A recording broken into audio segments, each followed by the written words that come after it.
قصور سے سلطان فرید کی رپورٹ کے مطابق معروف روحانی بزرگ حضرت بابا ولی محمد سرکار قادری نوشاہی سچیاری کے آستان عالیہ پر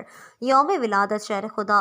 دامد رسول صلی اللہ علیہ وسلم سرتاج جگر گوشہ رسول صلی اللہ علیہ وسلم والد نواز رسول صلی اللہ علیہ وسلم حضرت امیر المومنین مولا علی کرم اللہ وجہ الکریم کے یوم ولادت جشن مولود کعبہ کے سلسلے میں عظیم شان پروگرام کا انعقاد کیا گیا، جس کی صدارت آستان عالیہ بابا ولی محمد سرکار کے سجادہ نشین بابا ظفر اقبال قادری نوشاہی سچیاری نے کی اور چودھری عبدالغفور عبدالشکور، شیخ شوکت، رمضان گڈو، شیخ غلام رسول، محمد ناصر، ڈاکٹر آصف اور شیخ محمد نواز نے بطور مہمان شرکت کی۔ محفل پاک کا آغاز مسجد بابا ولی محمد کے امام قاری جابر شاہ نے تلاوت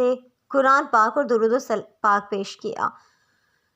اس موقع پر سجادہ نشین بابا ظفر اقبال نے اظہار خیال کرتے ہوئے کہا کہ مولا علی مشکل کشا شہر خدا رضی اللہ تعالیٰ عنہ علمی اعتبار سے صحابہ کرام رضی اللہ تعالیٰ عنہ میں ایک خاص مقام رکھتے تھے، اور کیوں نہ رکھتے ہوں کہ خود نبی کریم صلی اللہ علیہ وسلم نے آپ کی علمی شان بیان کرتے ہوئے آپ کو علم و حکمت کا دروازہ فرمایا۔ عاشقان مولا کائنات نے کثیر تعداد میں شرکت کی اور بعد ازاں لنگر تقسیم کیا گیا۔